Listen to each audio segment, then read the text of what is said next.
I'm a guy, for all intents and purposes, never should have even made it to the WWE. I've had roadblock after roadblock after roadblock thrown in my way. But not only did I get past those roadblocks, I did it while flipping off the people who put up those roadblocks. I feel I have a responsibility to the younger wrestlers on the roster, the ones who aren't signed yet, in the future of pro wrestling as a whole, to help make this place better and to change this place. I certainly can't change it by sitting on my couch in Chicago.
So tell me, what was life like growing up here in Chicago?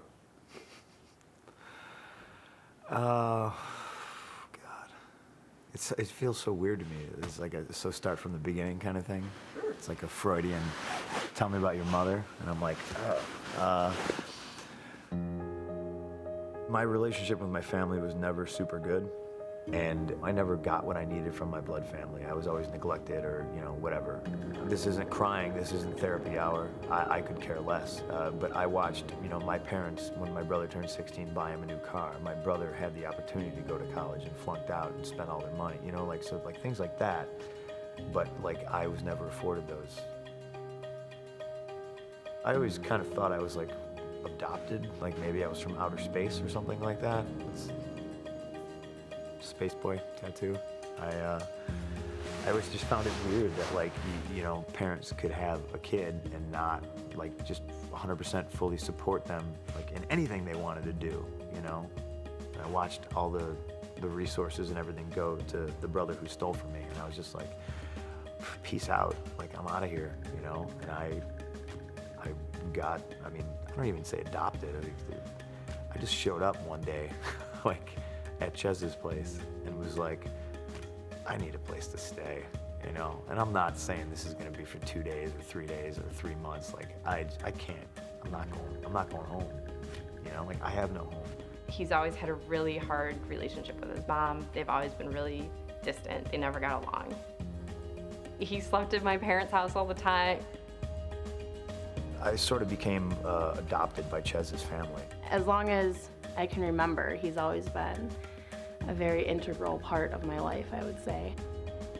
He's such a part of the family. The holidays, Christmas mornings, it was sort of a natural thing. With his parents, I know that he does love his biological parents, but they aren't close. I am the kind of person who, if I'm not getting something that I need from somewhere, to me, I don't cry about it. I just, okay, well, I'm gonna go here and find what I need. The stuff with my dad having problems with alcohol was 100% real, He never He never beat me or my mom or like anything like that, but I just would always be like, well, man, he looks like he's miserable right now. Why would you do that to yourself? Like, it just doesn't look like fun. It's pretty heavy stuff, but I remember one time, and this is it. This is real life. You know, I remember one time my dad like being like extremely late to pick me up for like Little League, which is also probably a criminal sin because he was an assistant coach. So, and he picked me up in his work van. He's an electrician, and you know, I remember like driving home and like he's throwing up like the whole time. He's just like driving and just like, yeah. And I was a kid and like I didn't know anything about anything. I was just like, holy crap. I just remember getting on my bike when I got home and like riding away, just like in tears, just like, please don't let it be cancer. Please don't let it be cancer. You know, like, cause I didn't know, you know, and it was just, that was like the cycle of life, you know, that was a very eye-opening experience. Okay, you drink, that's what happens to you. I'm never drinking. It doesn't make any sense. That does not look like fun. And it horrified me. School was always weird for me because I guess I could always be classified as a nerd because I would wear comic book t-shirts and old punk rock t-shirts, and everyone just made fun of me because I had like one pair of shoes and one pair of jeans, and I'd wear the same stuff all the time. Obviously that sort of carried over into adult life. I remember like wanting to fit in, but I mean never fitting in like anywhere. You know, I realized very young that, like, you know, these jeans aren't going to make me cool, and if those people want to hang out with me because of what I'm wearing, I don't want to hang out with them anyway, you know? And you just find all these like-minded people in bands or in different schools, like, all over the world that they share the same beliefs. And I remember reading a Maximum Rock and Roll one time when I was in detention, and it was, you know, I was into Minor Threat, and big interview about being straight edge and all that, and the Maximum Rock and Roll, and I was like, well, okay, I could hang out with those guys because they obviously don't give a damn what I wear or what I look like, and we all don't have to drink. Awesome. I get it. Okay, I'm straight edge. It's something I identified with, so I grabbed it and I ran with it. The straight edge lifestyle is kind of an offshoot, you know, of the punk rock thing. It's just a total DIY culture. You know, you beat to your own drum, you do what you want, you can make whatever happen, and it's up to you. It's not up to what society says. That universally speaks for CM Punk as a human being, as well as punk, the culture. When you kind of gravitate towards punk rock and stuff like that, you kind of feel like a freak, and you don't really fit into like the kind of normal clicked up things in high school. I liked stuff that wasn't cool, comic books and pro wrestling and Frankenstein and Universal Monster movies. And I think that's tough, you know, for anybody. For me, I found music. For him, I know he found music. He found that kind of stimulation to kind of go, oh, okay, everything's cool. He also found wrestling too. The infamous story now that's been beaten into the ground is me seeing Roddy Piper smash a coconut over Jimmy Snuka's head. And truth be told, like, I don't even know if that's the first time I saw wrestling, you know? I certainly couldn't have seen it, like, as it happened. That was, like, the moment. The coconut over the head and the trash talking and Roddy Piper was just like, man, that's me. Look at this guy on TV. Nobody likes him. Look at me. Nobody likes me. He wears this skirt. People make fun of him for the way he dresses. People make fun of me for the way I dress. He's not the biggest guy, but he's got the biggest mouth. Holy crap. I'm Roddy Piper. I guess that was my ticket. I'm going to be Roddy Piper, and I'm going to have all the money, and I'm going to wear a skirt and piss people off. You know, like, who cares? I was very into pissing people off. And I saw this guy doing it and making money. I was sold. And I was about maybe 15 years old. I became good friends with my buddy Larry, who I worked with. And he was like, hey, we're gonna do this wrestling federation in my backyard, you know? And I was like, well, I'm in, clearly. You know, I was like, well, you want to do something, you do it yourself. My meager beginnings were very, very punk rock, because it was just like, well, hey, you know, instead of, you know, eventually parents get upset, you're digging 4 giant holes in their backyard to stick posts in and, you know, tie yarn around for ropes, and a bunch of kids get together and decide, well, you know what, let's build a ring. You know, and I don't know who it is, but then one day somebody's like, well, we should charge admission. We called ourselves the LWF, we're the Lunatic Wrestling Federation. and they had this like horribly dangerous makeshift ring, nobody do this at home type of thing, that they somehow assembled in the backyard, and literally we sat on bales of hay. The crowd started growing. We literally started drawing like 200, 300 people. Like, it was ridiculous. Every week they would go to his shows at the night before, Friday night. They'd be making signs in the house, you know, that every single time. Those were awesome. Like, those are some of the best memories I have of watching him wrestle. They're just so fun. It felt like the biggest thing that was happening at school, and like none of these guys even went to our school. Like, these were like the surrounding schools, but like Monday, you know, if you're walking through the hallways, it was like, oh, were you at the LWF show? And like, did you see what, you know, so-and-so did? And it you know, it just felt, it felt big. Everybody in Chicago called us backyarders, said we were untrained. But the funny thing is we went to their shows. We would go to their shows and just heckle the crap out of them. There'd be 10, 15. On a good night, there'd be 30 people. I was 17 and working a show in Chicago for PWI. And CM Punk was with the LWF. They were the Rebels. They were doing their own shows. They were self-trained guys. They used to come heckle our shows. And mayhem broke out somewhere out of the ring, and out of nowhere, CM Punk sits next to me and puts his arm around me and says, "We're taking over, kid." And we were doing shows, and we were supposedly the clueless, untrained backyard guys, and we were drawing 900 to 1,000 people. Just it completely unheard of. He was the guy. You always heard CM Punk through wrestling hotlines. I just never went out to see it. We always heard that they were just rebellious, and you know, it was dangerous because they were self-trained guys. All the local wrestlers hated us. We weren't trained. So then it stuck in my head like, well, wait a second. There's truth to what they're saying. You know, if we've done this without supposedly knowing anything, like if we take the spirit of that but actually learn our craft, like, man, how unstoppable would we be? And that's where the friction happened. The big thing of contention was my brother, he was in charge of all the money. We started running real shows. So then now you're talking about like insurance and security deposits for buildings and renting guardrails, renting chairs. You know, one day it was like he stole all the money. It wasn't like a small chunk of change for a bunch of kids that were just goofing off, running, you know, pirate pro wrestling shows. Like it was a lot of money, and a lot of people to this day are like, "Oh, it's your brother," and I'm like, "Really? You ever steal from your brother? You know, like that's not what brothers do, man. Brothers help each other. You know, like Toby from H2O, he's my brother. Lars Fredriksson, he's my brother. These are dudes that love and support me. You know, they don't steal from me. I haven't talked to him in like 12 years. It's real life." I wanted to go get trained, and I started looking up schools, and I found Steel Domain, run by Danny Dominion and Ace Steel, and off and on a guy named Kevin Quinn.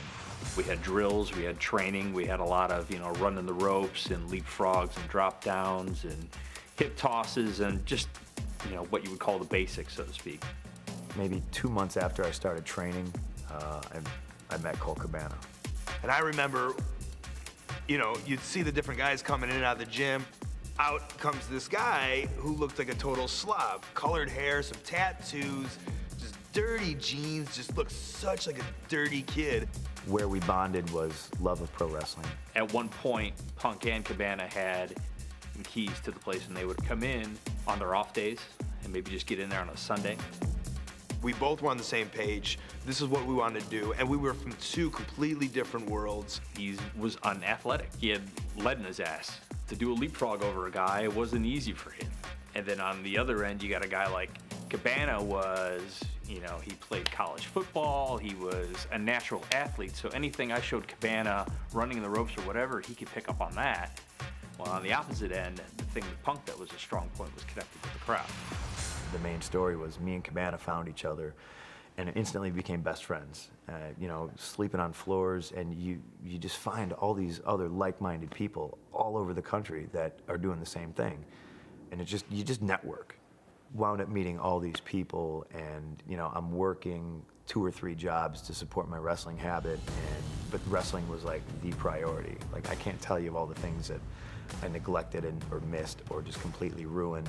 You know, like, I wasn't into burning bridges. I would blow the bridges up, like, while I was still on them. He sacrificed everything, you know. He knew that's what he wanted and he went for it. It's why he is a much better friend than a boyfriend because he's so focused and he's so dedicated that wrestling always came first. It didn't matter if it was my birthday or if it was his birthday. If you know him, you know better than to doubt him, and he's going to take any avenue he needs to take to be successful. We would work anywhere we could. That was the big piece of advice I got. Work as often as you can. That's why we had to take to the road and go to Louisville and Detroit, Michigan, and, you know, every weekend drive to all these places. It was the only way to get yourself pressed, was to go out and do that. It wasn't coming to us, that's for sure. CM Punk versus Colt Cabana became the match. We got booked based solely on that. People called us up and were like, we need that match. I think you heard so much buzz about Punk versus Cabana, you wanted to see it for yourself, and it was never the same. They always threw in different elements. And together, we would go to Minnesota, to Kentucky, to Pittsburgh, to Dayton, to Cleveland, to Detroit, Milwaukee, everywhere and anywhere anyone would have us, we would wrestle there. We were wrestling for IWA Mid-South all the time, but that was where we had our first home. That's where you establish yourself, that's where you grow, and we really grew as wrestlers. They kind of were a blood and guts promotion. They hit each other with frying pans and light tubes and thumbtacks and like all that stuff. And myself and Cabana and Suicide Kid, and I met Chris Hero. We were the Wrestlers. Punk is a technician in there. A lot of people hear that name, CM Punk, and they have a hard time imagining a scientifically gifted wrestler. But the reality is, that's just what CM Punk is. Punk sort of wrestled circles around him right there, folks. Let's face it. We were doing all the emulating of Eddie Guerrero and Dean Malenko we could. IWA! Give it up for yourselves, because there's no place I wrestle that gives me elevation like you folks do. I love coming here each and every week. Give yourselves a hand. Come on. Show some IWA pride. I was always just a wrestler. To me, it was always, I had to create this persona. It never occurred to me that I was a hell of a character myself, you know? So my girlfriend at the time, Natalie, was also straight edge. And you should be a bad guy. We were talking about it, and I'm like, you're like everything wrestling fans hate. The typical wrestling fan was a beer in one hand, and so to be this like snotty, like, you know, like smart mouth punk rocker with like a stupid haircut and ripped up clothes, and then to be like, I'm better than you because I don't drink. And at the time there was like lots of hardcore shirts that had this kind of language on it. Like straight edge means I'm better than you was like definitely something that was like a sentiment kind of in the scene. So yeah, I'm like, you're like the ultimate bad guy. Like they would hate everything about you. Like you look weird and you don't drink. She came up with the whole idea. She's like, you should X your hands. Back when like punk bands used to play in bars a lot, that was mostly what the venues were. So when there were all ages shows, they would put X's on anybody who was underage, so they would know not to serve them. So like when the whole straight edge movement kind of came about and there were like actual like straight edge bands and people started kind of like adopting it as a lifestyle, they kept the X as like a sign of solidarity. And I was just like, you're a genius. My name is CM Punk, and I am straight edge. That means I am drug-free, I'm alcohol-free, and I'm better than each and every single one of you here today. They just loathed it. You could never have to worry about the crowd being into the match because he had such a polarizing personality. Either you loved him or you hated him. I enjoyed wrestling Chris Hero. Chris Hero liked wrestling me, and it was just one of those things. We had a chemistry.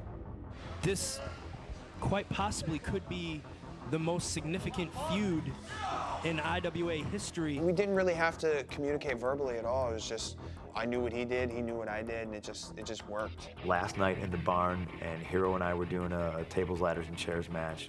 They know each other like the back of their hands. And my idea was I literally wanted to bring the whole barn down.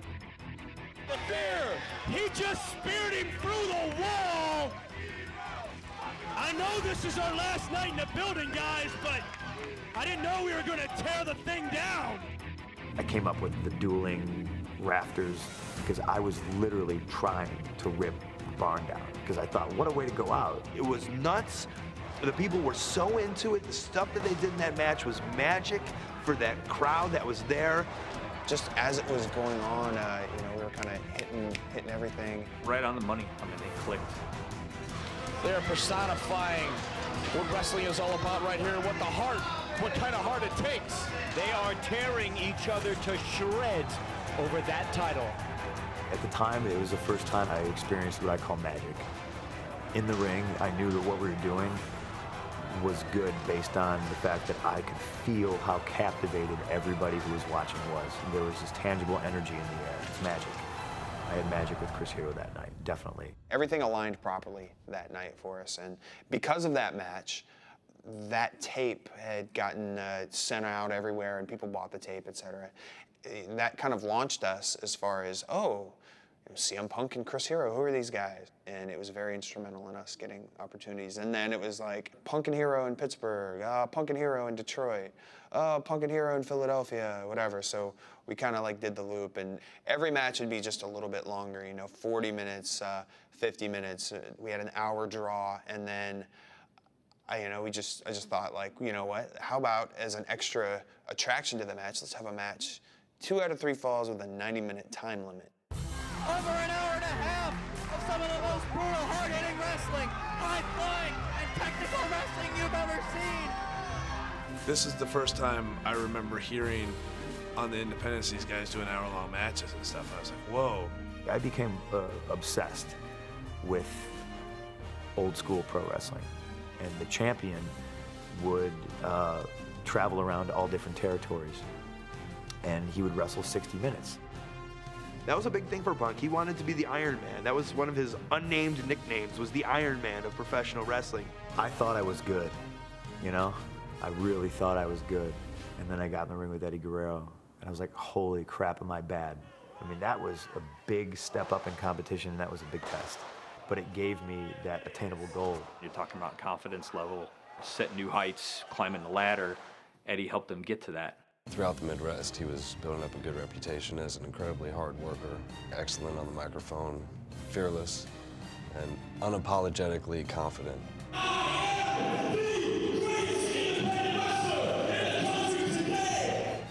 I didn't like him, but I respected him. He was smug and arrogant. He wasn't always the best in the world, but he always believed he was.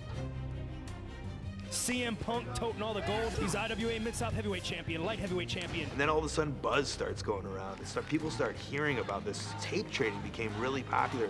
People knew who CM Punk was through reading the internet, through reading dirt sheets, through reading PWI, the wrestling magazine. CM Punk, Dave, correct me if I'm wrong, is only in his second year. Second year, but he's still one of the best damn wrestlers in this promotion, if not the country today. Only 23 years old is CM Punk. I mean, when I was in high school, you know, I started to dig into independent wrestling because I knew what I wanted to do was to be a pro wrestler and what it was going to take to be a pro wrestler. So I started looking at independents and who was doing well there and like how that all works, and he was the king. A lot of times the indies guys don't get much promo time or mic time, and his always stood out. And I just became a huge fan of his, like obsessed.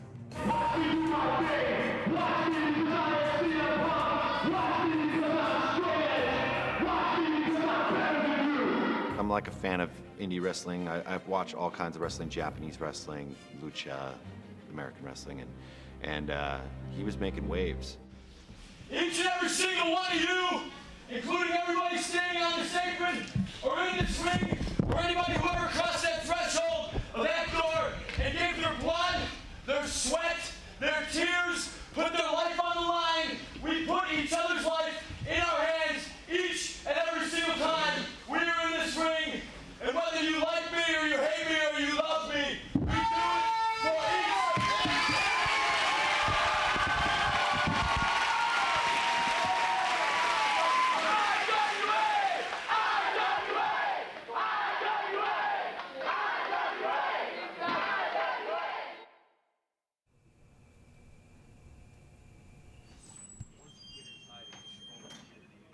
I ended up in Ring of Honor. The booker at the time, Gabe Sapolsky, called me and Colt Cabana and wanted the CM Punk Colt Cabana match that everyone else had probably already seen a dozen times because we'd been wrestling each other every day for probably 2 years. That was in 2002.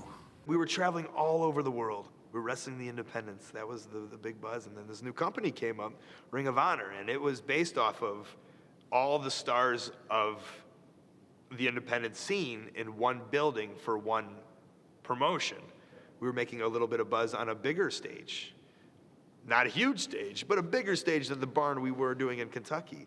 I learned a lot here. I figured if this was the level I would, highest level I would get to, I'd try to learn as much as I can. So I was trying to learn behind the scenes stuff, and I was really paying attention to small details and stuff that nobody else really was at the time. He fit in great, but Punk was interesting because Punk, although he's a very good wrestler, what he brought to Ring of Honor was actually more of not sports entertainment, but hard-hitting interviews. Punk was wrestling guys like Raven, because all these older guys who were good at interviews and stuff, they wanted to work with him. His interviews were so fresh and so exciting. And since day one in Ring of Honor, where fighting spirit is supposed to be revered, things aren't supposed to be this way. I'd shake your hand like a normal man, but see, the truth is I don't respect you. I hate you. I hate you for everything you've pissed away, everything I scrape and I claw for that I haven't even earned yet, that you got handed to you, and you flushed down a toilet. For what? For pills, for booze, for alcohol, for women? I had a huge rivalry with Raven, and I credit Raven to being the first guy to actually sit me down and teach me a couple things. It wasn't just go out there and do whatever you want to do. He explained why we did or didn't do certain things.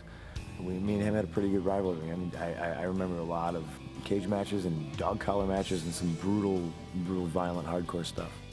I don't think I've ever seen a feud boil to this level as we've seen the feud of Raven and CM Punk. Ring of Honor was built on pure wrestling, and those were the first two to kind of break out into storytelling mode, and they told great stories. This is definitely one of the top feuds in Ring of Honor history, if not the top feud. They did, I think, great business for Ring of Honor. By 2004, all of a sudden, Punk is a major player. And he had these series of matches with Samoa Joe where they did a 1 hour match, and then they did a 2nd hour match, and they did a 3rd match. All of them did good business, and all of them were amazing matches. He had this feud that was amazing, and then he proved that he can wrestle. This match is easily by far the longest single world title match in ROH history, and this crowd in Dayton has yet to sit down. We just had a chemistry. It's a chemistry I have with very few guys. Cabana being one of them, Joe being another one. And at that point in our career, we were just, we were young and we were hungry and we were hell-bent on literally saying that this is the best wrestling company in the world, bar none, and we were set out to prove it. We are seeing the evolution of two great wrestlers to their absolute zenith. Those matches were epic. They go down in history as some of the great matches, really, in the last 25 years. An absolutely incredible display of wrestling ability, of athleticism, of endurance, and most of all, of courage. When I watched that match, I was like, best match I've ever seen. It is the wrestling trilogy of the 21st century. CM Punk, Samoa Joe. Punk and Samoa Joe matches were pretty much put Ring of Honor on the map because the vibe that they created, amongst the wrestling community, the internet and everybody, you had to see these. CM Punk, in a lot of ways, even above the title, has been the face of Ring of Honor. My mindset during these matches with Joe, I was happy where I was. You got to understand, at the time, I was training guys Monday and Tuesday.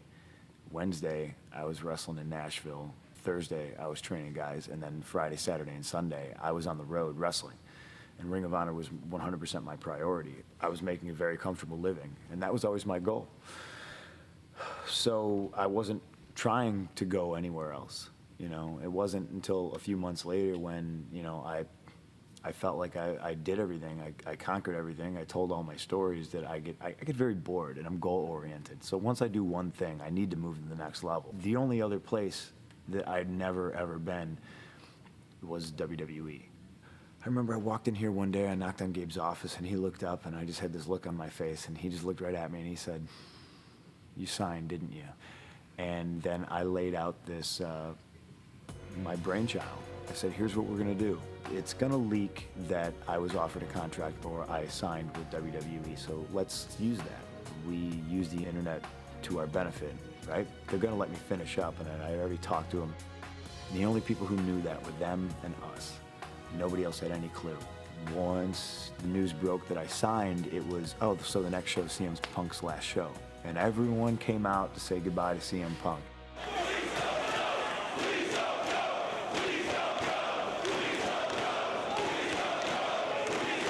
Everyone assumed he would lost the match and lost the title, and he won it.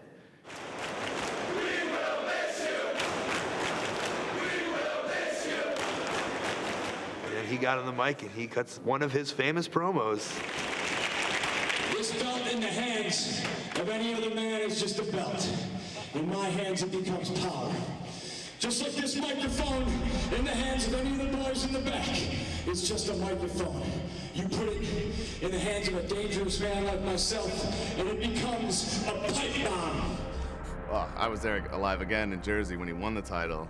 And then to swerve him at the end, like, what a prick. Like, only he could pull that off, and it was unbelievable. I am the devil himself, and all of you stupid, mindless people fall for it. Some of the funnest times of my career, man, just being able to manipulate people, you know. Everyone always seemed to know everything and pride themselves on being smart fans, and nobody had a clue.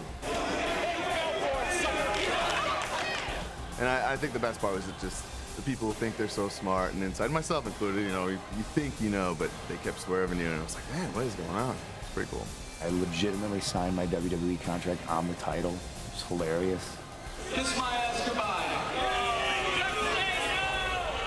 So I figured we'd wrap up the story in Dayton and actually have the farewell match in Chicago, wrestle Colt Cabana. And I don't think I was ready. I think I loved this place because it was the first time I saw a lot of my hard work pay off, and I saw a lot of other people's hard work not only inspire me, but everybody else. And I was proud of this place. And as the time as it crept up on me, I started getting more and more emotional.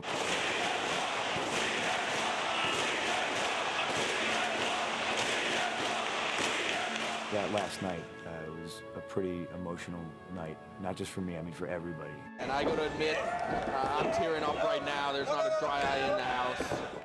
I mean, people in the crowd, or grown men in the crowd are crying, you know, and you're wrestling your best friend. It was a fun match. It was what we had been doing, probably over 200, 300 matches together or against each other in that time. And now he was moving on to a different chapter in his life. And to have that match in front of that crowd, and it got emotional at the end, and it was special. It was a great way to cap off the end of the Summer of Punk and watch him go into his new chapter in his new life.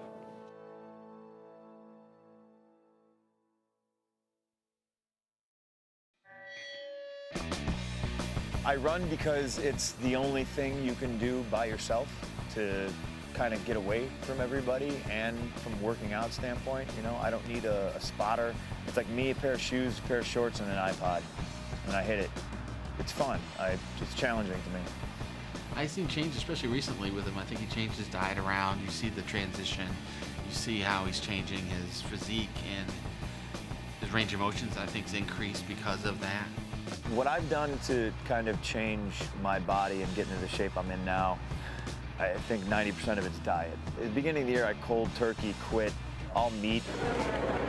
You would think that I might be able to eat it just because it's named after me, but I still can't eat it. And I just try to eat more whole foods, more raw foods. I can't eat anything. We went home for Christmas, came back, and he's like, yeah, I'm not gonna eat meat anymore. It's like, well, what are you talking about? Like, this is what we do after the matches. There's nothing else open besides like McDonald's and Wendy's and fast food. And you're gonna try to be a vegetarian now? All right, okay, well, we'll see. If he says he's gonna do something, he's gonna do it. And he's done it. He took meat completely out of his diet. Who orders a veggie burger at a ball game? I'll do extreme things, like if I feel like I need to cut up more, I'll do a juice fast. You know, cleans you out, you're not eating anything, so your body's not digesting fiber, so your body uses energy for other stuff, you sleep better, you work out harder. You get everything you need from all the vegetables and everything. Vegetables and fruit, just straight nutrients, go straight in your body, straight in your blood. Diet is so important. I guess, you know, his big thing was that he wanted to make a change in his body, and it's definitely shown. You know, he's a lot leaner. He feels better than ever. It's a lifestyle change, man. It's just such a far cry from where I was when I got into the WWE, when I got shipped off to OVW trying to be as big as I could, because I figured I was coming to the land of giants. At one point, he was like 240, and he was just like, I gotta get big. That's what they want. They want big guys, so I gotta get big. And then he was this big balloon of a wrestler, and it's like, oh, that's not your frame. A ton of food and a whole bunch of heavy weights. And I was sent to Louisville, Kentucky, and I really didn't want to be there, so the situation was kind of like dark cloud and negative. I first met CM Punk when he walked into the doors of OVW in Louisville, Kentucky. And he walked in with a real chip on his shoulder, and he was pissed beyond belief that he had been relegated to the developmental area. Punk was the top guy for Ring of Honor, which at the time was run by my protege, Gabe Sapolsky. And Gabe would always get on the phone and tell me, this guy has it all. This guy is so brilliant. This guy is so talented. So when Punk was signed by WWE, I was salivating at the opportunity to work with him, but I figured there's no way he's coming to OVW. This guy's gonna be on top on Raw in no time flat. And nobody in WWE knew what to do with him because nobody ever really understood what they had. They just signed a guy that had some buzz. CM Punk's got all the tools. He's a former Ring of Honor pure champion. What made CM Punk the top guy at OVW at the time, he was respected by everybody. When he starts talking about wrestling and how to help you or bad things and good things about your work in the ring, you listen. Because people want to know how to get better.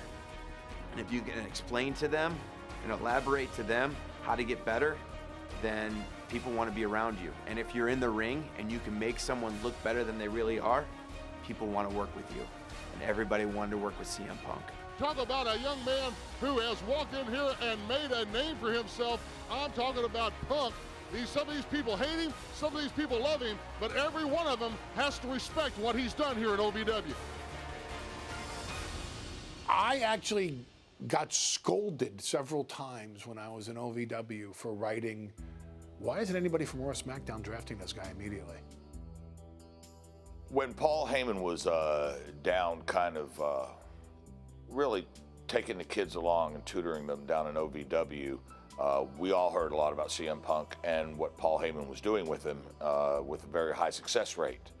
Of course, when Paul tells you this, you take it with a grain of salt because Paul is very good at embellishing and promoting. And I'm not knocking Paul for that. That's Paul. You got a main eventer on your hands down here. I'm having the time of my life working with him, but hello? Would somebody like to put this guy on television? And I would get memos saying he doesn't even belong on OVW television. Paul thought that he was the next Stone Cold, or the next big star, I should say. And I think that hurt CM Punk quite a bit, to tell you the truth. First of all, Paul never, ever wants to go with the flow. He always wants to go against the grain. So knowing Paul, is he taking somebody that's average, and he's thinking in his mind that he's going to make him better than average, and is this more about Paul than it is CM Punk? And obviously it turned out that that was not the case. CM Punk always had that special something that you knew he was going to be good. You cannot stop my legacy. You don't have the fire inside that I have.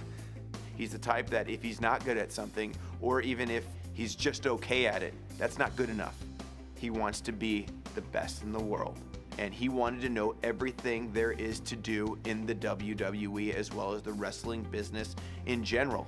Every week, I gave all the talent in OVW the opportunity to come by, sit down, and talk about the show with me. First guy in the door every single week, CM Punk. Last guy out the door every single Tuesday night, CM Punk. The chance I got to work with Paul Heyman was amazing. And since I figured at that time, and I was told at that time that I was never to be called up to television, I was gonna make my time in OVW worth it. I would help write television with Paul every Tuesday night when he flew in.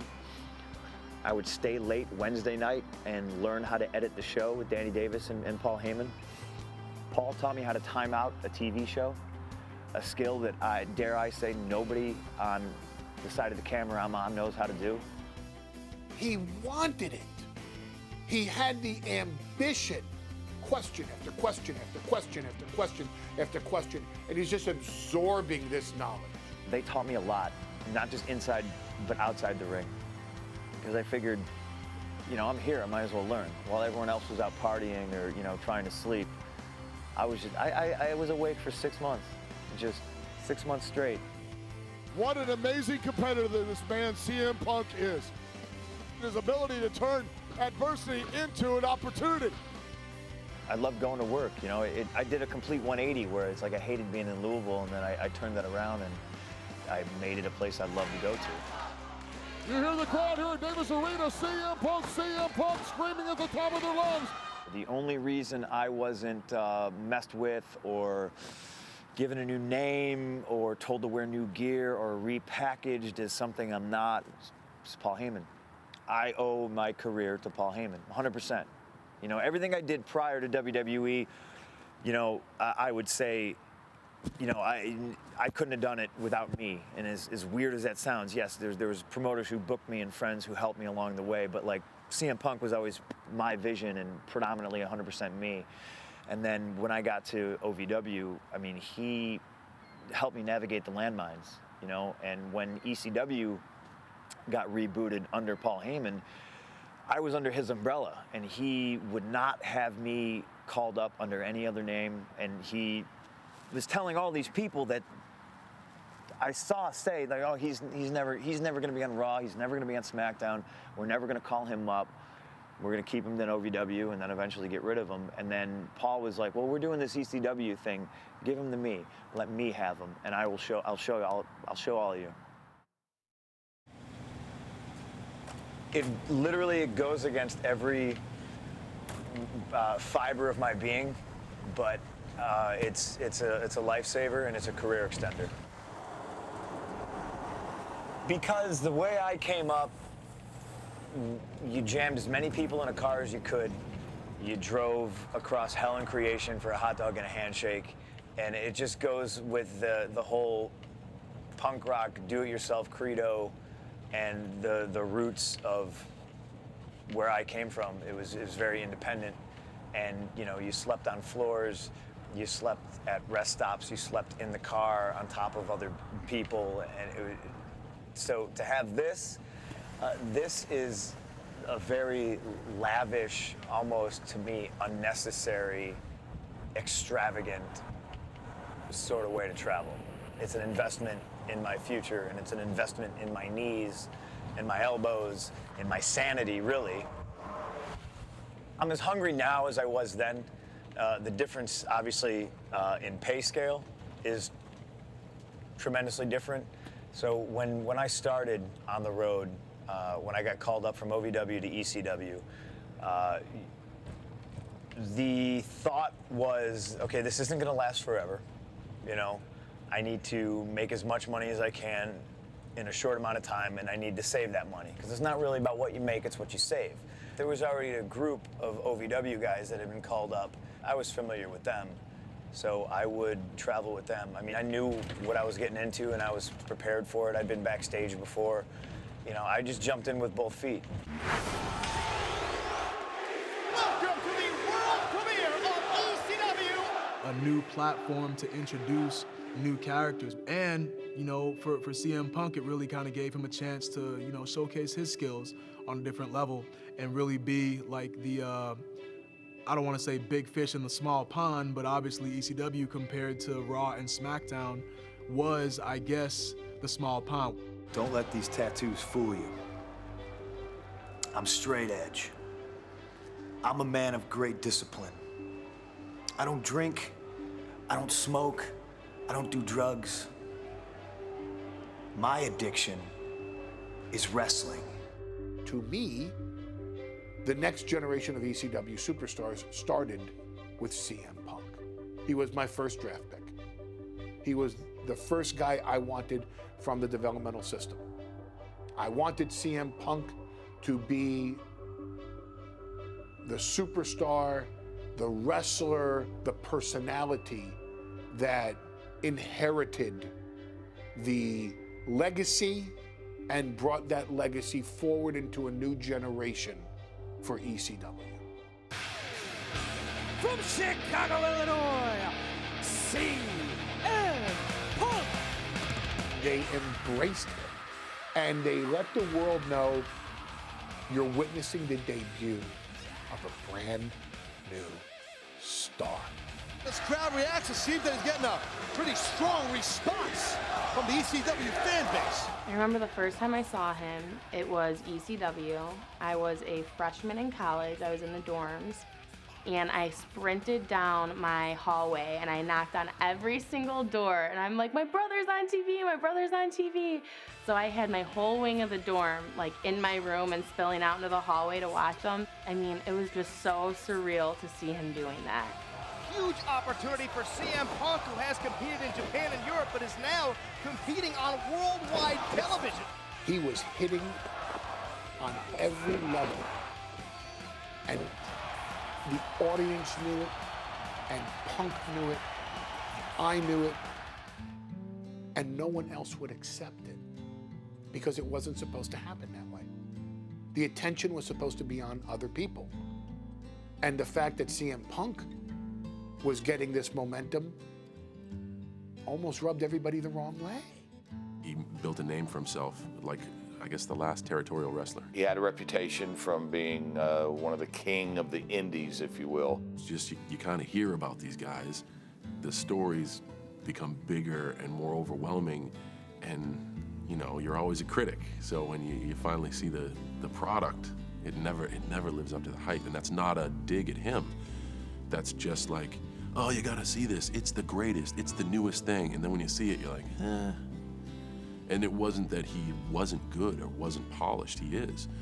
But when you come in with the legend of John Henry's hammer, and you can't live up to that. So immediately, I became like, who's this guy? That's it? No one got CM Punk. He was different. He was unique, and they didn't get him. You look at the dude and think, oh, this is the guy that's gonna go park our cars, or this is the guy that's gonna steal our car, one of the two. But when he puts his gear on, he just transforms, man. He just becomes somebody else. My goal was to just show everybody that I was the real deal, you know? And to me, my hard work would outshine everything, and I would bust my ass just like I did in OVW, just like I did in Ring of Honor, and just like I did everywhere else I've been. And eventually, you know, hard work, perseverance pays off, and cream rises to the top. If you would have asked me, can he be a star in the WWE? I would have said yes. Can he be the face of the WWE? I was like, there's no way. He's not that he doesn't have the ability. He's not what they're looking for. CM Punk is not, and was not at that time, the typical WWE prototype, what we usually look for in our superstars, from a size, stature, the way CM Punk looked, you know, with the tattoos and the kind of scruffy look, which of course didn't bother me, but I would say that there were some higher up in the organization that would say, that's not my poster boy for this company. And that hindered his growth as far as from a company standpoint, but it never hindered his heart. Probably in the long run, best thing that ever happened to him. Paul was always very high on CM Punk. Now, there were some in Talent Relations at that time that had actually contemplated cutting Punk, that Punk was on a, endangered species list, and we don't see some improvement, or if he doesn't do things differently, that he might be on the list of thanks for coming and best of luck on your future endeavors. Heyman always fought for Punk because Paul felt that this guy had something special. My experience in ECW, I think for the first 6 months was awesome, but I had Paul Heyman there. I had Paul Heyman holding my hand, walking me through the minefield, and then I think it was December 4th, Paul Heyman, quit or got fired, depending on who you talk to. And from then on, it was a full-on, okay, this isn't going to last very much longer mode, but it didn't stop me from working hard. Sean and I had talked about it. He was a guy that we thought had a lot of potential, and Punk kind of always had that, I think, a little bit of the attitude that was missing from a lot of guys. And I don't mean attitude in bad attitude or anything else. I just mean in the, hey, I'm going to go do this, whether you want me to do it or not. Like, I'm going to go take this. This is mine to take. There is no doubt about it, CM Punk is relentless. CM Punk earned this championship opportunity. John Morrison, the champion, a very focused, a very driven athlete, is the challenger, is CM Punk. Once again, it was one of those things where they looked at John, they looked right through me, and they said, John's our guy. He's going to be the man. Awesome. This guy's got everything you need to be a star. And I love Morrison to death, but he wasn't ready at that time. I'm not saying I was. I wasn't the perfect choice by any means, but I thought I was way more ready than he was.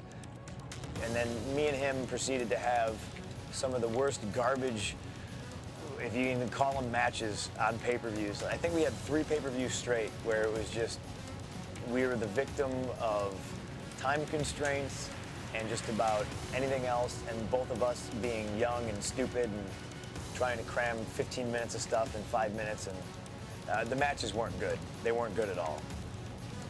My last shot at John Morrison in the ECW title was in Cincinnati, and I remember it extremely well because it's still, to this day, I think it's one of my best matches ever. For whatever reason, me and him just clicked that night. And it was one of those things where we just went out there, and I don't like to use the word, oh, it was magical, but during the match, I was feeling it like, okay, we got something here, and I eventually beat him with the GTS, and the rest, they say, is history. CM Punk's long journey to the ECW Championship has come to fruition. And I won that title, and I grabbed onto it, and I remember thinking immediately, because the paranoia and everything, well, this isn't going to last long, like, this is as good as it's going to get. All right, I win. It's been nuts. I'm at Wizard World. My first job when I was 14 or 15, I worked at a comic shop, and I remember the first issue when Wizard came out, to be able to meet the faces behind the names that I've always known about. It's pretty mind-blowing. Holy crap! Mr. Stanley, how are you? Pleasure to meet you. Would you like standing the picture with you? Yeah, absolutely, absolutely. I met Stan Lee for the first time today, and I met Chris Hemsworth, who plays Thor in the Avengers movie. Very cool experience. And the fans today were excellent. I signed autographs for, I think, 4 hours. Very sick. Did you draw that? Yesterday I did that. Were you wearing that when you do it? No. Took pictures for 500 people. Meeting him was the greatest experience of my life. The Q&A I was blown away by. A lot of smart, intelligent questions, and I had fun. He's not the prototype guy from the 80s, huge, hulking guy. He's just an everyday guy that does something amazing. It's humbling being, I feel like it's full circle, My first job's in a comic shop, and now people are paying to file into a room to listen to me talk. It's been a great experience. Today I'm dressed like CM Punk. We're here where a lot of people are dressed like superheroes, and in a way Punk's a little bit like a superhero. Superheroes are cool, they're smart, they're strong, they're badass, and Punk is all of those things. Love the art, love the stories even more. The characters, I think, stand out to me. There's a lot of characters I can identify with. Like, maybe say Batman, he's the Dark Knight. He's maybe not the nicest guy in the world, but he certainly lives by a code. kind of sounds like me. I'm certainly not the nicest guy, but I am straight edge, so I do have morals or beliefs. I feel like I'm constantly fighting, whether it's opponents in the ring or the office, to get what I want or to get what I need, to get what the people want. It's a constant fight. It's just like a superhero's constantly fighting, whether it's forces of evil or whatever you want to say. The fight is constant. It's 100%. When I first got called up, obviously it was, to me, just a matter of time before I got released, and that seemed to be everybody's feeling towards the subject of CM Punk. Oh, he's an indie guy, he's just going to get released, so, and I got my one WrestleMania under my belt, and I kept reaching these goals where I would tell myself, like, well, okay, if I get fired tomorrow, at least I did this, or at least I experienced that. So going into that WrestleMania and winning the Money in the Bank, it was, to me, it was like, okay, maybe this is the start of something. The briefcase is hanging high above the center of the ring. Inside the briefcase is a contract. And that contract means you can challenge any world's champion, anytime, any place, anywhere. Remember, every man that is cashed in Money in the Bank has won a world title. CM Punk just took his game to new heights. It was the first time, I think, at least in my mind as his friend, saying, wow, they're gonna go with him.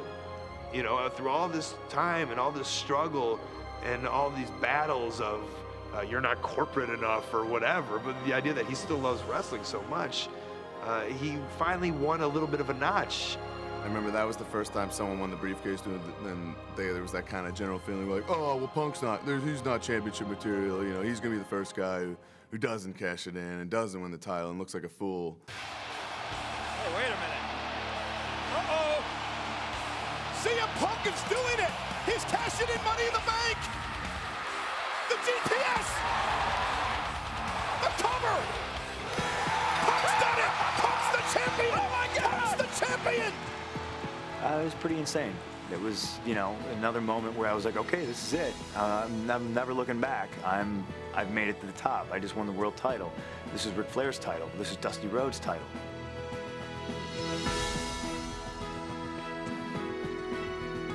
It's kind of a rad thing to see that your boy is now, here's this punk rock kid, probably never had a chance, to be honest, and he made a chance for himself. I was ready to take on the world. I was like, okay, here it is, here it comes, this is it. I'm gonna kick every single door down, and I'm ball up my fist and swing at the world, and here we go, CM Punk's on top. I'm gonna show people what I can do. Punk was now the champion. But what's funny is he wasn't the man still in the company. He wasn't the golden boy. He was like this little outcast champion that, that seemed like the true wrestling fans knew that was their champion. And then there was, I think John Cena was, the Machines fans, the Machines champion. He finally reached, in his mind, his dream. I am now world champion, and he got no perks. And the very least thing he got was the proper recognition of being a champion. Matter of fact, a lot of people thought he tarnished the championship. I would pretty much say most of the locker room at that time really thought it was the wrong move. When you go back over time with the Ric Flairs and Triple H or those guys, and you look at that guy in a three-piece suit with his championship in his arm, and you say, wow, man, he represents a company. And I just didn't see Punk as that guy. He's not meant to be the guy in a three-piece suit with his championship in his arm. That's not who CM Punk is. He's not the norm. For the first time in recent memory, I believe the champion is actually the underdog. He wasn't positioned as the guy. He wasn't positioned as, this will go behind the scenes a lot, so I don't know if you guys will even use this or not. I'm a real big believer in the title doesn't make the guy makes the title. And I think it was kind of like the championship was trying to make him. And I don't think it works that way. I think it's the opposite. I think it's the guys that are the most successful, the guys that have the long-term value in that role are the guys that are there, not because of that championship. They get that championship because they're there. I was, you know, competing for real estate on Raw with guys like John Cena, Triple H, Shawn Michaels, and it just seemed odd to me that, you know, to me the focal point should most always be the title, you know. But I'm old school, you know. To me, the title, it means you're the best. It means you're on top. Everybody should be coming after what you have, and it just wasn't presented in that light. Well, I think at that time there were some rivalries going on that superseded the title. Sometimes there are stars that are bigger than the title. It's just having the title was not their drawing factor. Their characters and their personas and how they connect with the audience was their drawing factor. And it was almost like the world title on Punk at that time was like, nah, that's cool. What else is going on? And that had to be really tough on him. It's just one of those deflating things. It's like, I have this title. I don't, you know, I almost looking around like you're quasi-invisible, and you shouldn't be. You're the champion. I was excited about that long run he was going to have and the opportunity to travel the world and represent that company, and then it just kind of got taken away from him. Well, I think since I've become champion, the odds have been obviously stacked against me, but it's been like that my entire life. And The chances, Punk, would be a whole hell of a lot greater if the guy holding the championship wasn't an absolute fluke. See, I'm proving people wrong. So you and everybody else who thinks I'm a fluke. Oh my God! Oh my good Lord! As a result of what happened moments ago, it appears that CM Punk may not be able to compete. You know, to be told day of, I was excited. I was ready to go out, you know, Cleveland and give him a show. And I was excited about the concept of the scramble match and all this stuff. And I was raring to go. And then I get there and they tell me, no, you're not on the pay-per-view. It's just like, okay, all right. And why? We're going to do this thing. Randy's going to kick you in the head. The Chris Jericho, Shawn Michaels program needs the title. And I was just like, okay. I mean, just very, very deflating, very disappointing, you know? I mean, it just sucked. In a word, it sucked. Seeing like, here's this guy's potential. Why aren't you running with this dude? You're giving him all the opportunity, and then, you know, when he wins the belt, and then he doesn't even have a match to like lose the belt, it's like, are you serious? Like, why would you push this guy and then kill him? What are you doing? What's the thought process? There's a lot of factors. And I think kind of sometimes it's a little demoralizing to a talent. You know, this is tough to understand. Like, you hear that your whole life you dream about how you're gonna, if you want to be good in this business, you're gonna become the WWE champion, and then it's, well, you're gonna become WWE champion, but really not really, kind of. We're gonna give this to you, and you're not really gonna be the guy, and you're not gonna be the featured guy, and you're not gonna be opening segment or last segment. You're gonna kind of be the guy that has the title in the middle of the card somewhere. It's really not we're not really changing your position.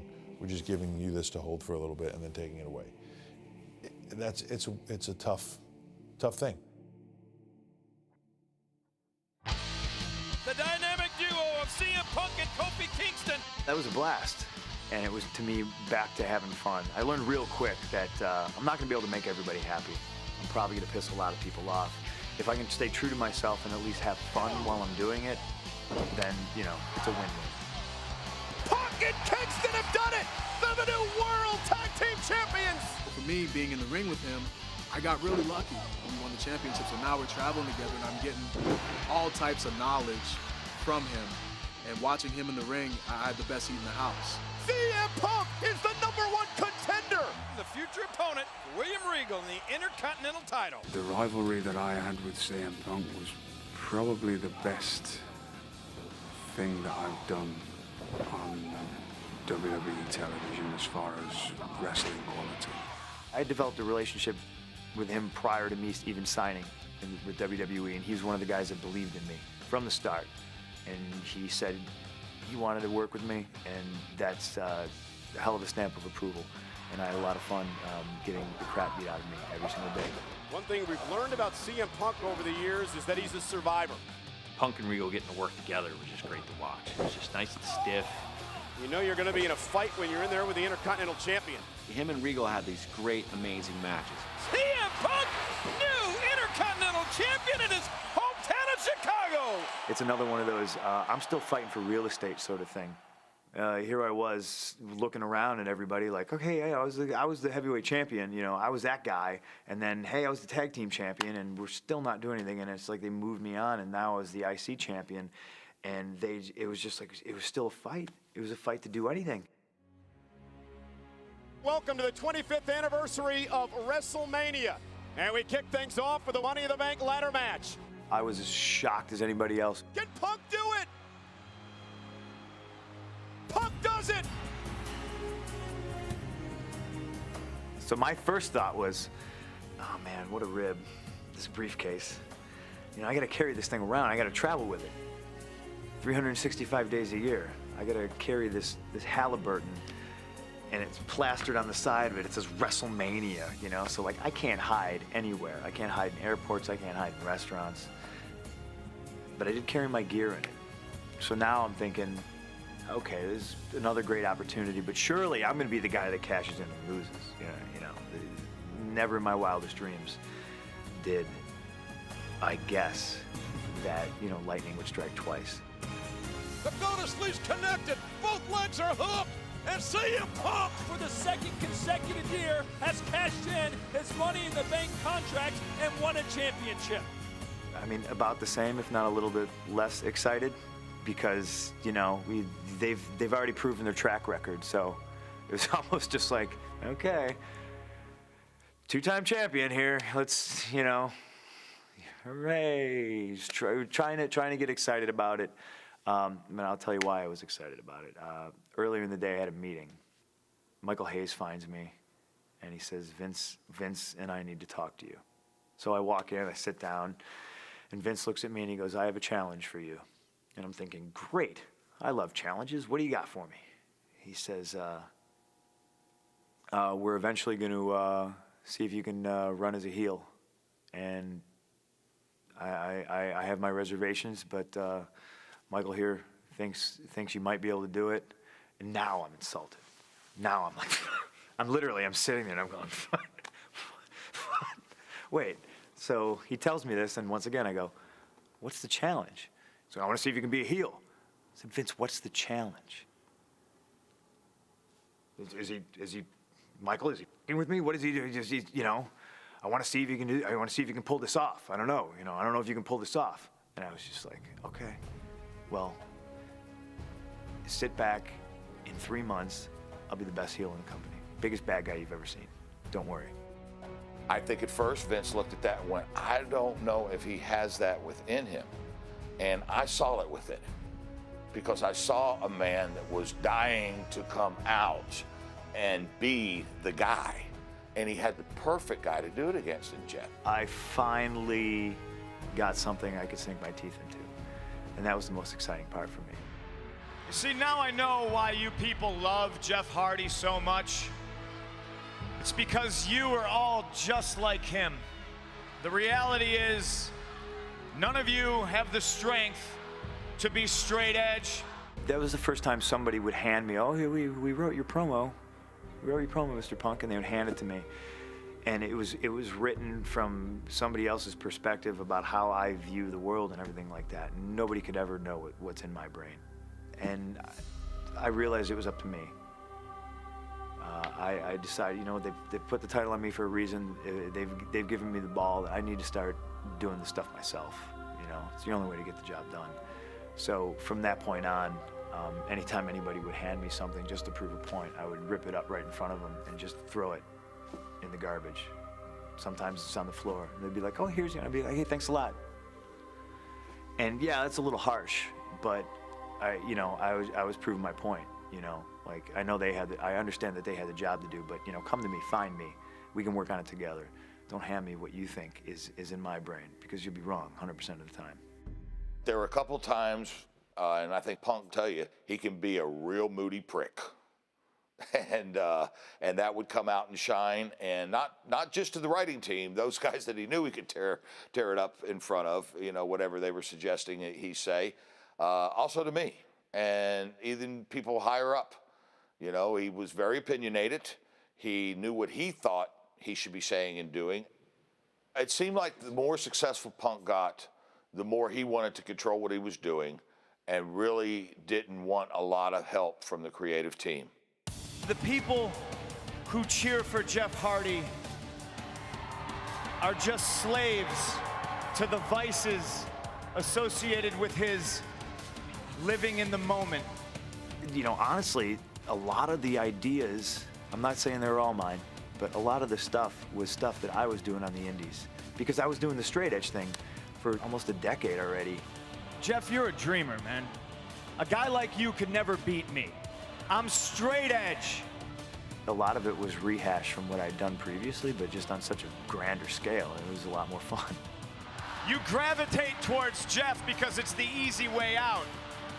It's easier to be weak like Jeff because you sure can't be strong like me.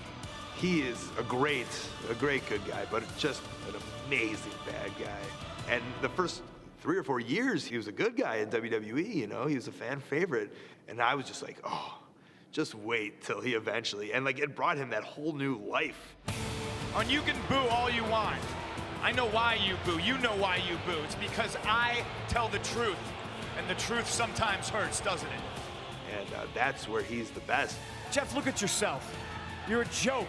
He's a great guy. He's great to his friends, true to his friends. But there's that crabby side of Punk that we all know, that you all see at the airport, trying to get an autograph. We're seeing the true colors of CM Punk. And that's real, and that comes out in those microphones. Jeff, I have to get rid of you to teach these people the difference between right and wrong. I have to get rid of you so they stop living in your moment and they wake up and they start living in my reality. After the Jeff thing, I thought it was all gangbusters. I thought we did great business. I thought we told emotional stories, And I thought I more than held up my end of the bargain, And Jeff was leaving, and he did me a great favor, and I thought, man, we got all this heat, and then they tell me that I'm just going to wind up dropping the title to Taker, and then I said, okay, well then what am I? With rematches, what am I doing after that? And they gave me the back to the old, we don't know. When Punk won the title for the second time and had the successful run with Jeff and then ran into The Undertaker, and I know for a fact that Punk earned The Undertaker's respect inside the ring, which The Undertaker never thought he was going to give to Punk and admitted he was wrong. The matches that CM Punk had with The Undertaker validated that CM Punk is absolutely bona fide a WWE main event star. That made CM Punk, in my view, a made man in WWE. That helped Punk's career a lot, and people started looking at him a little differently, but not everybody.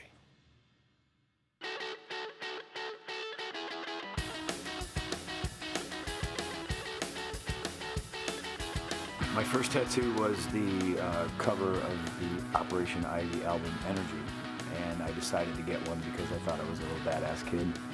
And then it all kind of gets blurry because it was just like straight edge, straight edge, straight edge.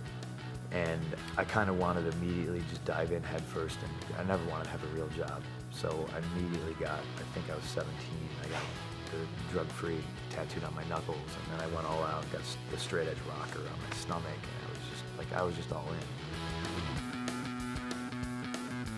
I mean, I have so many now that I tell people all the time, I'm a very hard on my sleeve kind of guy. It's right there, and everything I love and everything I represent and believe in, I've tattooed on my skin at some point. I almost feel sorry for everyone who doesn't have tattoos, because to me they don't believe as strongly as I believe in the things I believe in. They don't have that part in their life. I have tattoos that are the same tattoos other people have, and it's everybody. I love them to death. It means something. We're family, all of us. And I guess the most important one out of all that is the 31 The 31 with the stars. Each star represents, one's for Charlie, one's Chez, Cassie, and Shalene. You know, my little sister's my best friend, my brother. And the 31 represents the jersey number. You do not have to be blood to be family. And this is never more evident than, you know, my life and the way I turned out and everything. I've met a lot of good people in wrestling, and if I can surround myself with people I love every day, that to me, that just makes life easier. So when it came time for WWE to tell me that I needed a big guy, I wasn't believable enough. I was going to be wrestling The Undertaker, and we weren't really sure if you could beat up The Undertaker, which was, man, was that offensive to me. And to me, there was only one guy for the job, and that was Luke Gallows. First disciple, Luke Gallows, walks alongside his savior, CM Punk. They want to put me with somebody. Why not one of my best friends? Because he's good, he's everything they're looking for, and he's everything I need. So let's do this. And it worked perfectly, because you take the Festus character and you say that CM Punk got him off drugs. That's why he was like that. I think that's a great partnership.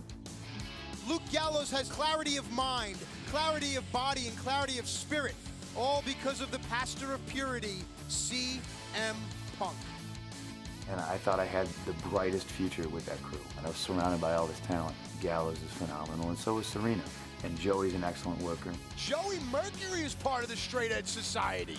Me and Joey have known each other, I mean, you know, a decade, maybe more. Punk is fiercely loyal, and he's gonna hate that I'm saying this. I had been let go from WWE in 2007. At that point, me and Punk had gotten close enough to where we were riding together. I had a very serious drug and alcohol addiction, you know, and you know, I'm rooming with a guy who's straight edge. He really was getting heartbroken and wanted to help me. And I got fired from WWE, and basically I fired myself because they had no choice in the matter. They had tried to help me, and I was beyond help at that point. Fast forward a year and a half later, I'm starting to get sober, for real this time, you know, and Punk was, you know, still in contact with me every day, and my house was in foreclosure. Punk said, "Are you in trouble with your house?" And I said, "Yeah, I'm gonna lose it." And Punk said, "No, you're not. I'm gonna buy your house." And Punk wrote me a check for in the 6 figures to bail me out and to buy my house. I don't know if I'm his best friend, but he's my best friend, what he's done for me. You know, and you fast forward a year past that, and you know, Punk said, you know, "I want you back and I want you with me." He was my friend. So, yeah, I'd do anything to help out Joey. There's such a holy presence from CM Punk, a man who feels that he can save society from its carnival of ills. You know, there's a lot of stuff that I was getting away with that the office had no clue about. Was I trying to be wrestling Jesus? Yeah, absolutely, because it was extremely offensive to a lot of people. Luke Gallows, Joseph Mercury, like I specifically had them named that because they were apostles. Was Serena my Mary Magdalene? 100%, absolutely. And I think we could have been the biggest thing. Having people come out and save their heads. Now what is about to happen is a symbol of commitment against this poison society of which I live. And pledge their allegiance. It was almost like a cult. I would tune in like late Saturday night and watch all the infomercials with Benny Hinn and like all these religious people, and just, it was a really fascinating time. Ladies and gentlemen, at home, if you feel the need to put your hand on the television screen, you go right ahead and do that. But I need everybody in this arena and around the world right now to stand up and admit that you are all addicts. He was like this Messiah, sort of like this faux Jesus, which was touching a lot of people's, pushing a lot of buttons.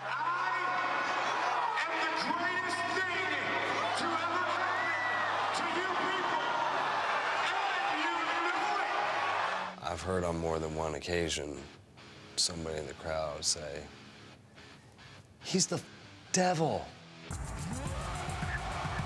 Knoxville, Tennessee, I had a grandmother jump the rail to slap me in the face. And the quote was, "Devil, you are not Jesus Christ and you will burn in hell for your sins." And that's exactly, I turned right to Gallows and I was like, "We did it! Devil, we got him!"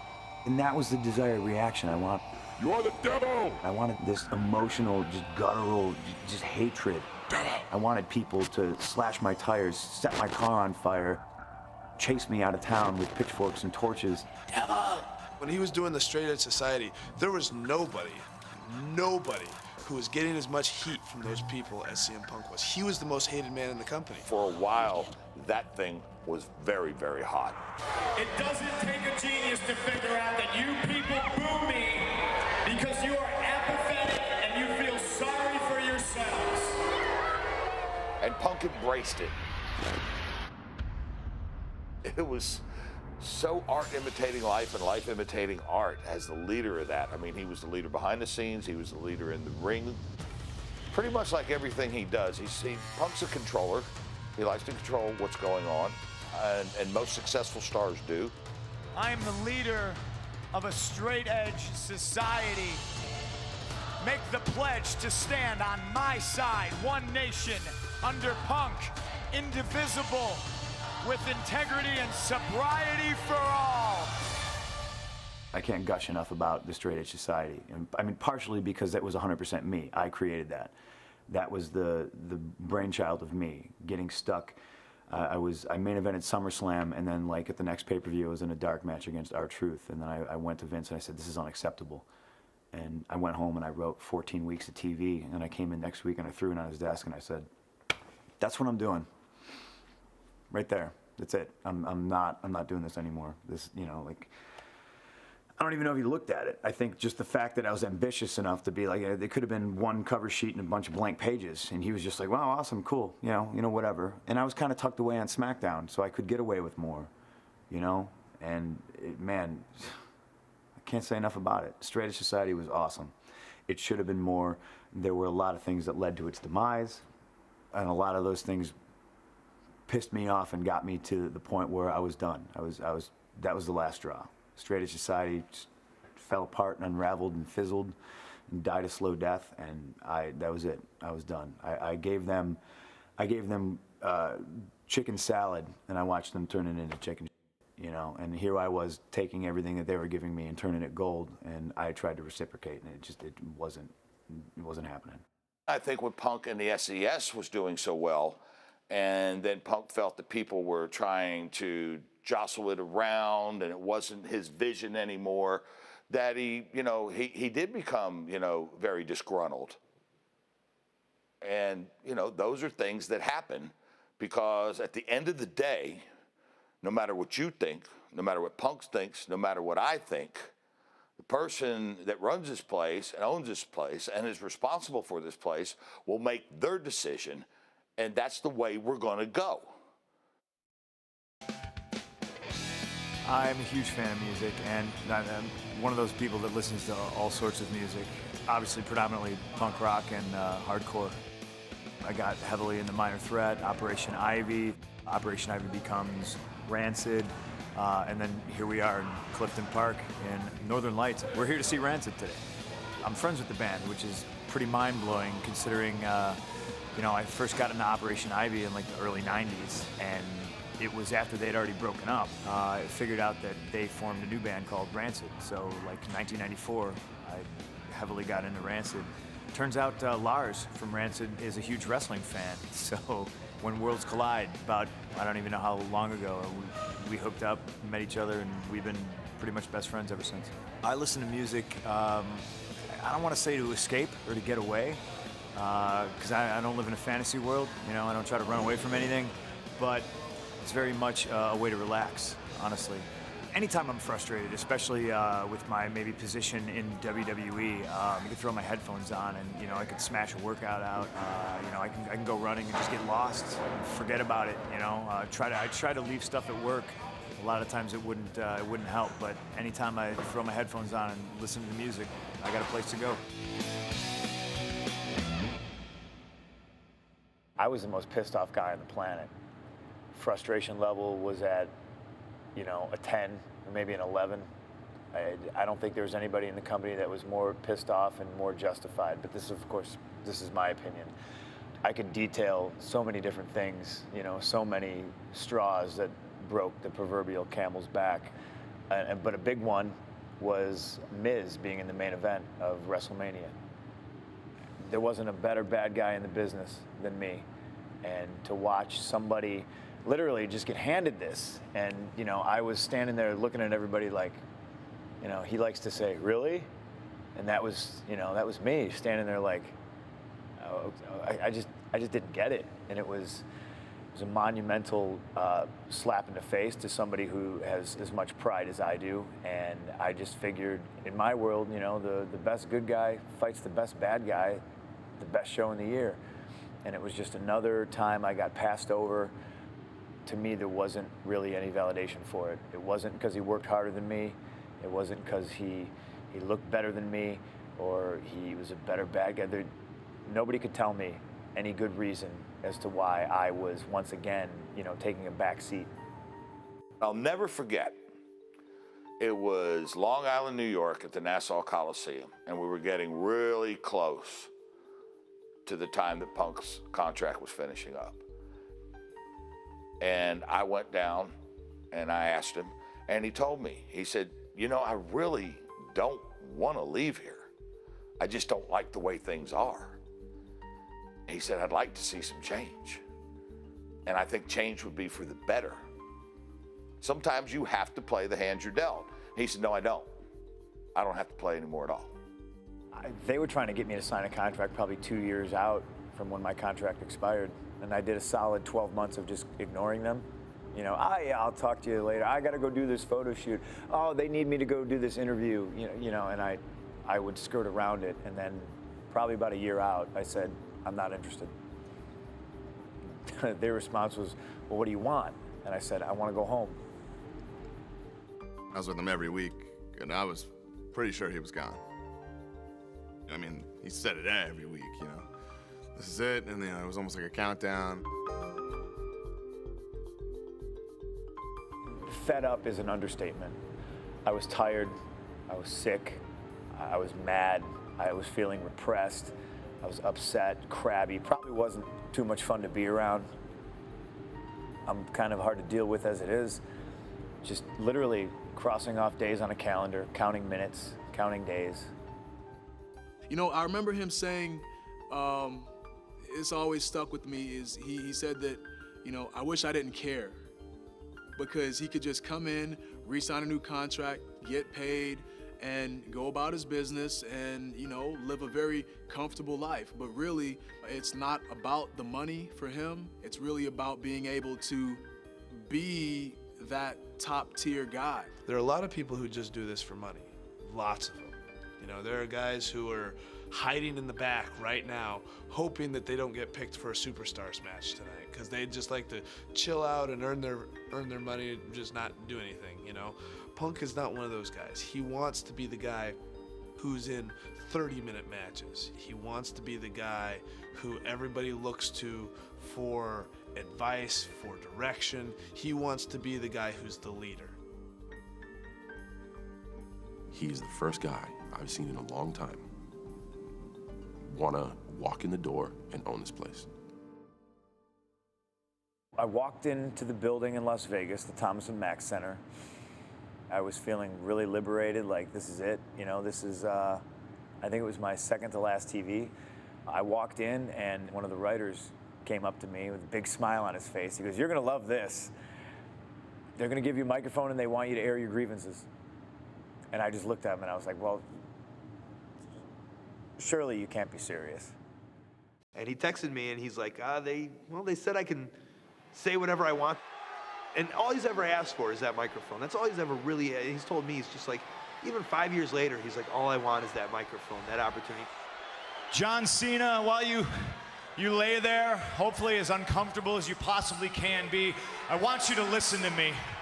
I want you to digest this, because before I leave in 3 weeks with your WWE Championship, I have a lot of things I want to get off my chest.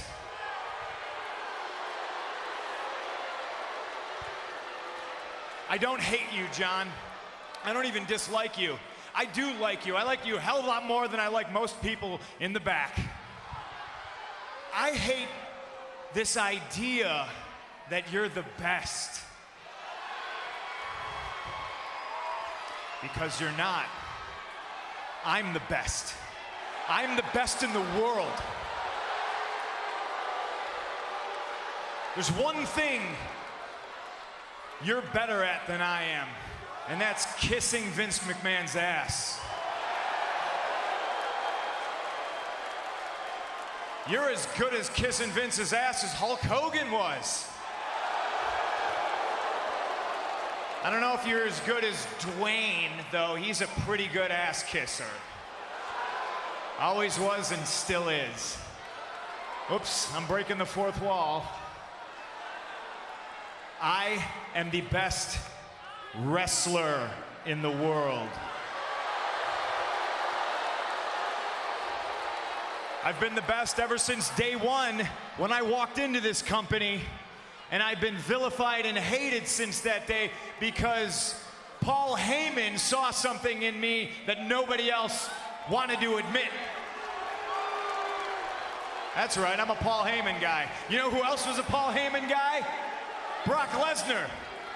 And he's split, just like I'm splitting, but the biggest difference between me and Brock is I'm going to leave with the WWE Championship.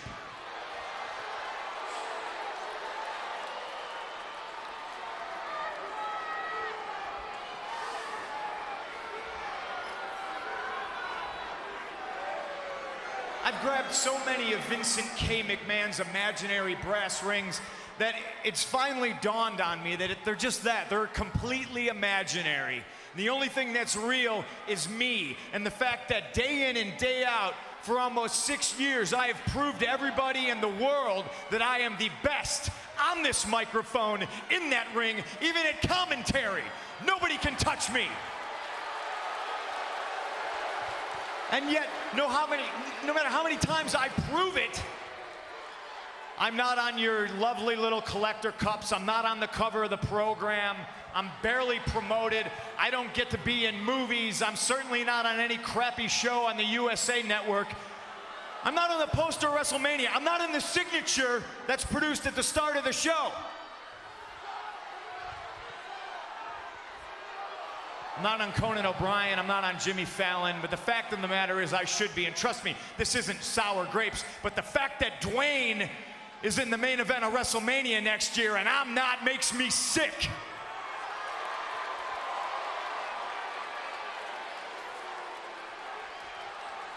Oh, and hey, let me get something straight. Those of you who are cheering me right now, you are just the biggest part of me leaving as anything else.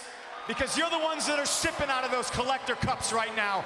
You're the ones that buy those programs that my face isn't on the cover of. And then at 5 in the morning at the airport, you try to shove it in my face so you can get an autograph and try to sell it on eBay because you're too lazy to go get a real job.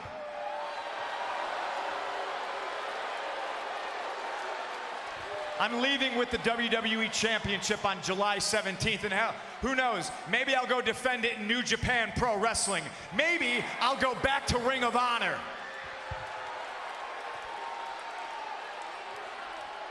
Hey, Colt Cabana, how you doing? The reason I'm leaving is you people, because after I'm gone, you're still gonna pour money into this company. I'm just a spoke on the wheel. The wheel's gonna keep turning, and I understand that. But Vince McMahon's gonna make money to spite himself. He's a millionaire who should be a billionaire. You know why he's not a billionaire? It's because he surrounds himself with glad-handing, nonsensical, douchebag yes men like John Laurinaitis, who's going to tell him everything that he wants to hear. And I'd like to think that maybe this company will be better after Vince McMahon's dead. But the fact is, it's going to get taken over by his idiotic daughter and his doofus son-in-law and the rest of his stupid family. Let me tell you a personal story about Vince McMahon, all right? Can we do this whole bully campaign?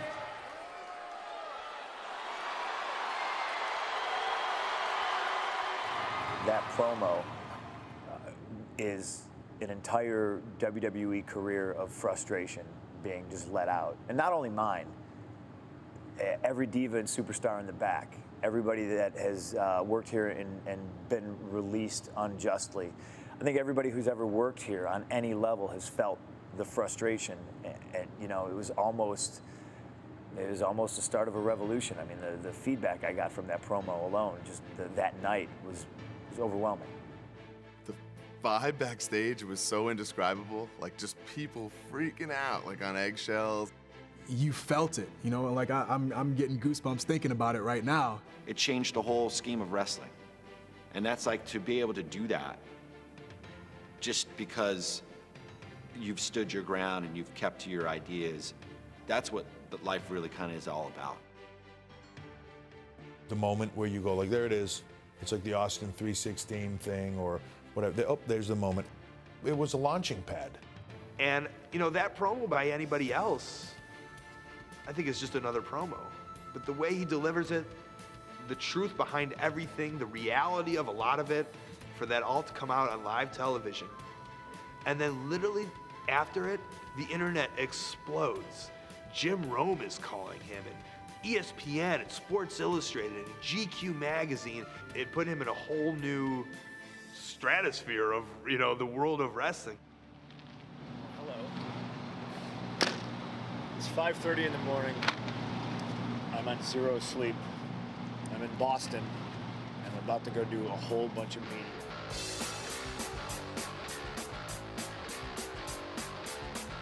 I think the media aspect of my life has changed in the last 9 months ever since I cut the promo. It's increased like tenfold. This is the guy right here. I used to do a lot of these, I thought, and now I really do a lot of these, you know. It's given me a lot of insight on days off, which don't exist. Surrounding our studio is everybody in the building pretty much, because they all came to like stare at CM Punk. They all love you, dude. I feel like the animal in a zoo. Are you constantly getting followed? There isn't a situation that you could think up in your brain that I haven't encountered. Like some of the most inappropriate stuff.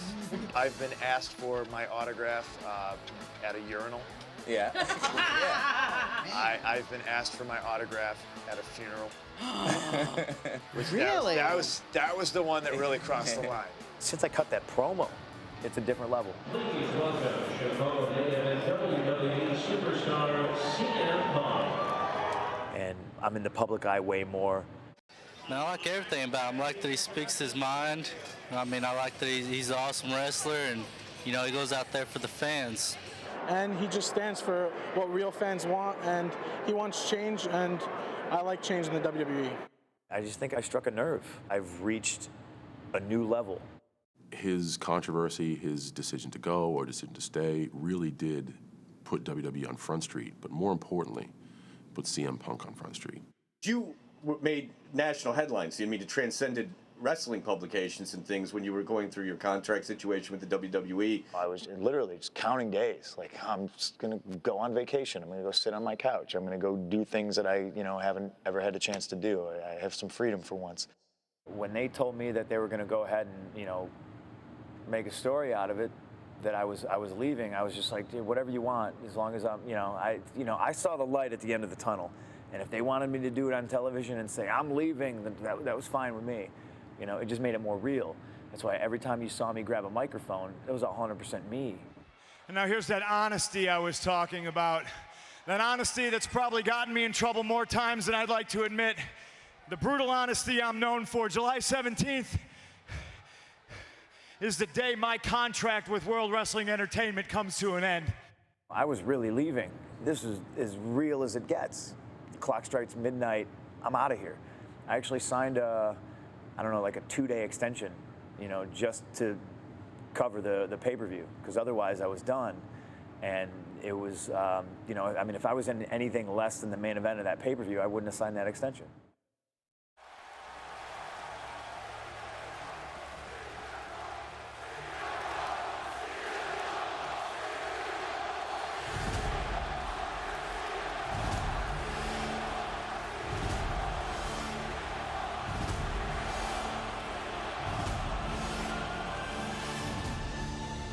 The only thing that I could compare this feeling to is if the Chicago Bears were in the Super Bowl and the Super Bowl were here in Chicago. That's what this feels like. CM Punk in front of his hometown followers. Dirty little punk kid from Chicago. That was ours. And I speak as a Chicago, not as his buddy. I speak as a Chicago fan. That was our guy. I've never seen this much hometown emotion. I think that was definitely the most high-pressure situation I've ever been in my life, not just my career, Everything I've ever done led me up to that point. It's a weird feeling. I don't know if I've ever witnessed anything like this. It was 14 years in the making. Man, that's huge. This kid grew up there, and now he's in the middle of that arena, sold completely out to see him against John Cena, this company's #1. That's huge for that dude. Cena versus Punk. One of the biggest matches in the history of WWE. It was something that you could get legitimately excited about. You didn't know what was going to happen. Nobody knew what was going to happen, including those of us within the company. And so it was just really refreshing. An electric crowd, capacity crowd, sold out. 14,815 in Chicago. I was sitting in the front row, Cabana and I had no idea what was going to happen in that match, and that was the best feeling.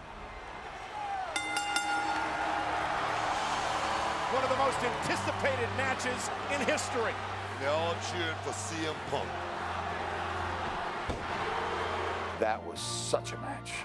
You can watch it over and over again. You just didn't know what was going to happen. This has been absolutely extraordinary. You have these certain moments when you're in that ring, you can step outside and enjoy it as a fan. And there were moments in that match that I could just be like, man, they're going to be talking about this one for a long time to come. There is not a person sitting down in the Allstate Arena. Everyone is on their feet.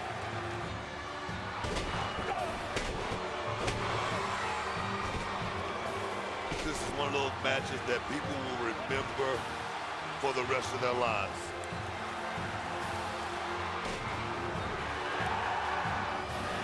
GTS connecting! GTS connecting! Oh my God! Oh my God!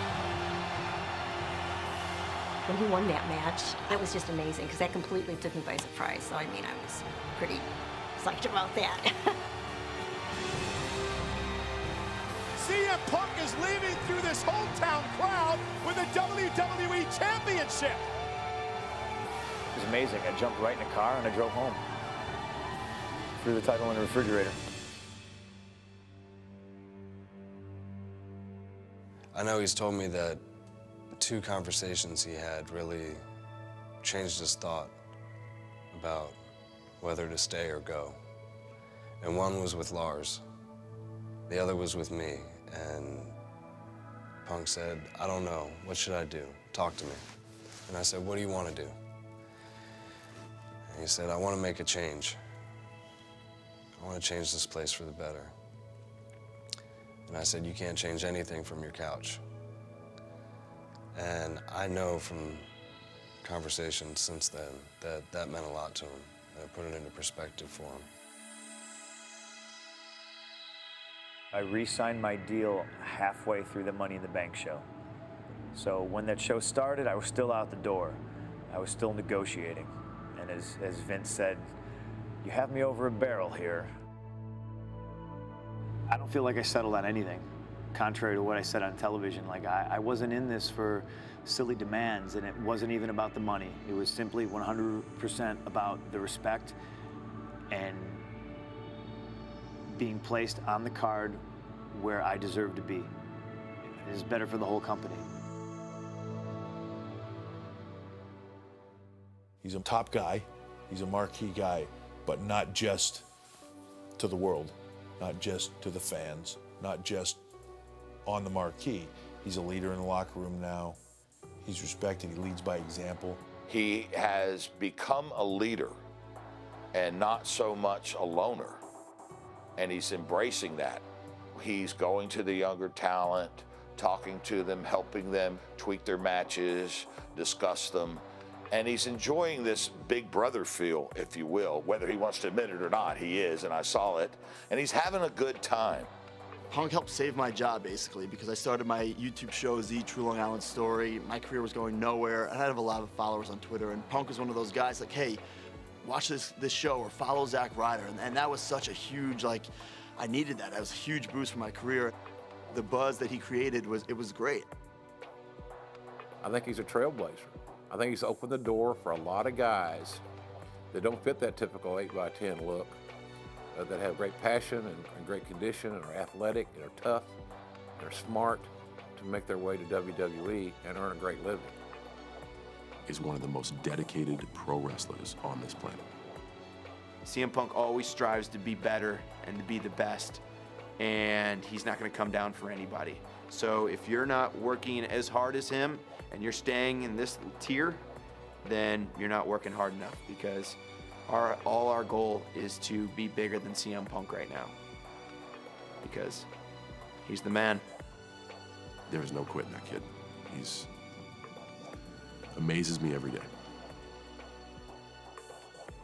CM Punk is one of those few guys that I've had the opportunity to work with in this whole business since the mid-70s that has this insatiable desire to be the best at what he does now. I think he wants his legacy to be he was the best in the world. That's his dream. That's his focus. That's all he wants to be, and he will give everything and anything to achieve that, except his soul and his dignity.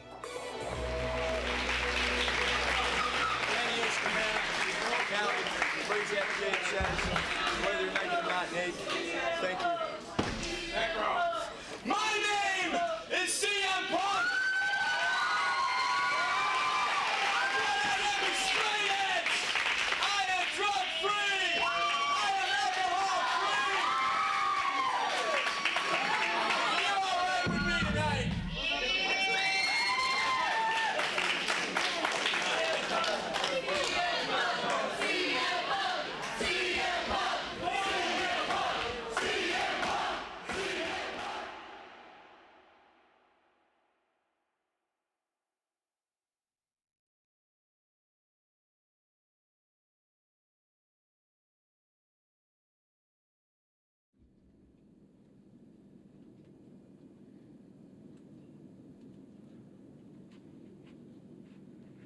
You're still here?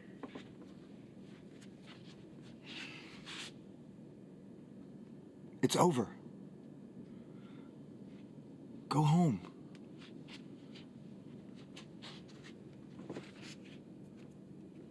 Go.